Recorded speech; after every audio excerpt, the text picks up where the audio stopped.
बच्चों, कैसे हो? घर में सब अच्छे से हो ना? Stay safe and healthy. आज हम पढ़ेंगे पाठ 11 गुरु दक्षिणा। सब बच्चे अपनी अपनी हिंदी रीडर उसका पेज नंबर 70। सब बच्चों ने पेंसिल ली। अब सब बच्चे मेरे संग अपनी अपनी पुस्तक को खोलेंगे और इस गुरु दक्षिणा में हम पढ़ेंगे मूल शंकर यानी दयानंद सरस्वती के बारे में, जिन्होंने शिक्षा के क्षेत्र में क्या काम किया। आज हम समाज सेवा के बारे में इस पाठ के द्वारा ये सीखेंगे कि कैसे समाज सेवा करनी चाहिए, कैसे देश प्रेम के प्रति हमारा लगाव होना चाहिए, देश से जितनी भी अंधविश्वास की प्रथा है उसको कैसे समाप्त करें, है ना। आपने देखा होगा कि प्राचीन काल में भी, पुराने समय में भी, जब शिष्य कहाँ पढ़ने जाया करते थे, वहाँ उस टाइम विद्यालय नहीं कहते थे, उसको हम कहते थे गुरुकुल।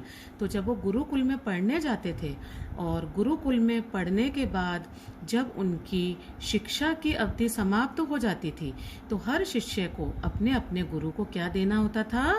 गुरु दक्षिणा।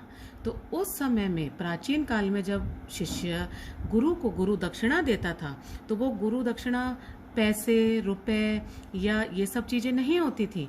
उस टाइम जो शिष्य होता था वो जो गुरु दक्षिणा गुरु को देता था वो किसी ना किसी रूप में या तो समाज सेवा करता था, देश प्रेम के प्रति अपनी निष्ठा और अपना लक्ष्य के रूप में आगे बढ़ते थे और उस शिक्षा को जो उसने अपने गुरु से सीखी है उस शिक्षा को वो आगे बढ़ाते थे। आज हम इस पाठ में, गुरु दक्षिणा पाठ में, यही पढ़ेंगे। तो अब हम पाठ को प्रारंभ करते हैं।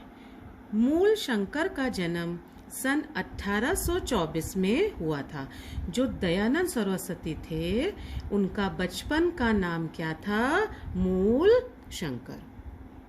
उनके पिताजी का नाम करसन लाल त्रिवेदी था।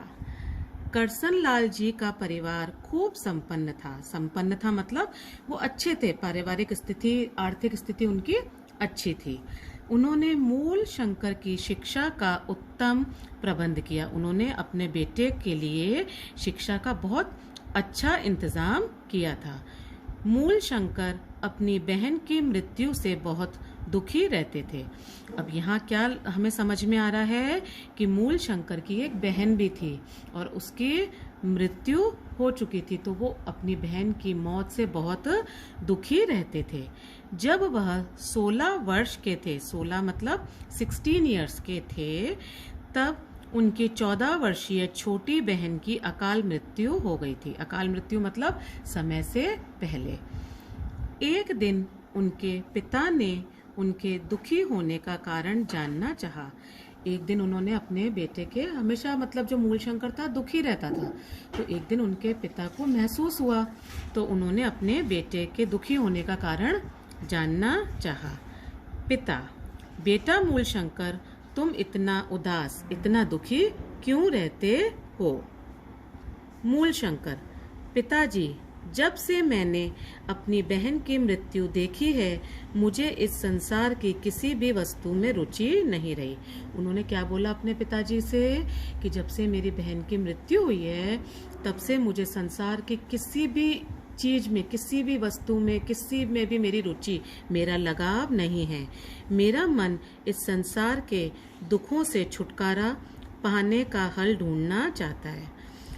मतलब वो इतने दुखी हो गए अपनी बहन की मृत्यु से कि उन्होंने अपने पिता से कहा कि मैं इस संसार में जितने भी दुख हैं उनसे छुटकारा पाने का, मतलब उनसे दूर होने का हल ढूंढना चाहता हूँ। तो पिता ने क्या बोला?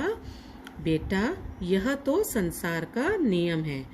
जो इस दुनिया में आया है उसे जाना अवश्य ही है। इन्हें लेकर तुम इतनी गहराई से सोच विचार क्यों कर रहे हो? फिर पिता ने समझाया कि बेटा, यह तो ईश्वर का नियम है, संसार का नियम है कि ईश्वर ने पृथ्वी पर जिसको भी भेजा है, अगर जन्म उसका निश्चित है तो उसकी मृत्यु भी निश्चित ही है। तो तुम इतना गहराई से, मतलब इतने अंदर से उसके बारे में मत सोचो। इतना सोच विचार करना अच्छी बात नहीं है। फिर मूलशंकर ने क्या कहा अपने पिता से? नहीं पिताजी, हर समस्या का हल होता है। उसने पिताजी को बोला हर समस्या का, समस्या मतलब हर मुश्किल का, हर प्रश्न का हल होता है। मैं संसार के दुखों का हल ढूंढकर ही रहूंगा। हल मतलब समाधान, मतलब जो भी कठिनाइयां हैं, जो दुख है, उनका हल ढूंढकर ही रहूंगा।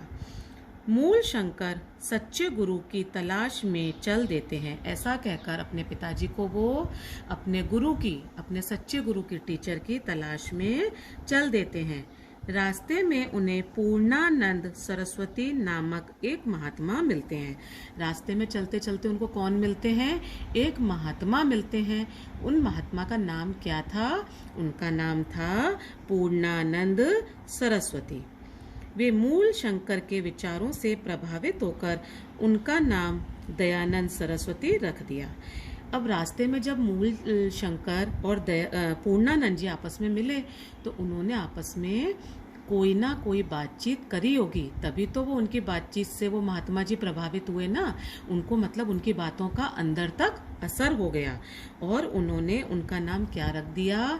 दयानंद सरस्वती रख देते हैं। इसके पश्चात वे गुरु विरजानंद जी से मिलते हैं। उसके बाद वो किससे मिलते हैं? एक और गुरु से मिलते हैं, गुरु विरजानंद जी से। उन गुरु जी ने, किन्होंने? विरजानंद जी ने उनको सत्य का ज्ञान कराया। दुनिया में सत्य क्या चीज है इसके बारे में समझाया। सांसारिक दुखों का हल बताया और संसार में जितने भी दुख हैं, ये दुख हमें क्यों होते हैं, ये दुख हमें कैसे आते हैं, इनका हल उन्होंने उनको ज्ञान कराया। गुरु जी के साथ रहते हुए 2.5 वर्ष को इंग्लिश में क्या बोलते हैं? 2.5 years बीत गए। उन्होंने गुरु जी से बहुत ज्ञान प्राप्त किया। अब शिक्षा ग्रहण करने के बाद कौन सा समय आ गया? उनके विदाई का। विदाई मतलब उनके जाने का समय आ गया था। दयानंद जी ने कहा, गुरु जी, जैसा सुना था आप जैसा महान ज्ञानी व संत मिलना परम सौभाग्य की बात है।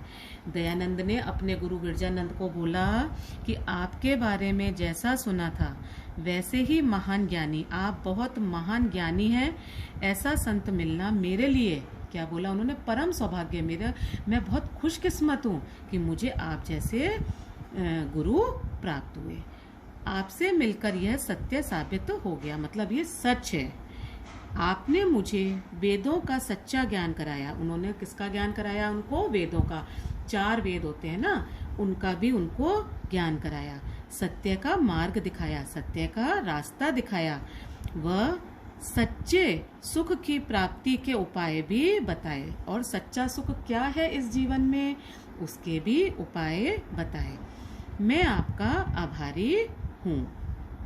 इसके पश्चात उन्होंने समस्त श्रद्धा और निष्ठा के साथ, निष्ठा मतलब विश्वास के साथ, गुरु जी के समक्ष मतलब उनके सामने दक्षिणा के रूप में कुछ लौंग प्रस्तुत करी। अब उन्होंने दक्षिणा के रूप में क्या दिया? उनको लौंग दी। गुरु जी ने उसको अस्वीकार करते हुए बोले। अब उन्होंने वो लौंग दी। लौंग पता है आपको? लौंग स्पाइसेस होती हैं जो हमारे खाने में, हमारी रसोई घर में होती है ना लौंग, उसे वो उन्होंने उनको अपने गुरु को ऑफर करी, लेकिन वो उन्होंने लेने से इनकार कर दिया। फिर विरजानंद जी ने क्या कहा? वत्स मतलब उन्होंने एक संबोधन करा अपने शिष्य के लिए। यह परंपरा रही है, शिष्य गुरु से शिक्षा प्राप्त करने के पश्चात उन्हें कुछ भेंट देते हैं। क्या बोला उन्होंने? गुरु ने अपने शिष्य को कि ये परंपरा है, ये नियम है कि जब शिष्य शिक्षा प्राप्त करता है तो वो अपने गुरु को कोई ना कोई दक्षिणा अवश्य देता है, परंतु मुझे कोई सांसारिक वस्तु नहीं चाहिए। गुरुजी ने क्या बोला? मुझे तुमसे कोई भी इस संसार में जो भोग विलास की या जो खाने पीने की वस्तु है वो नहीं चाहिए, बल्कि भेंट में तुमसे मुझे एक वचन चाहिए। क्या बोला उन्होंने? मुझे क्या चाहिए तुमसे? वचन चाहिए। आज हम इतना ही पढ़ेंगे। आपको ये समझ में आया ना? है ना बच्चों? अब इसको एक बार आप भी रीड करना, ठीक है? Thank you. God bless you.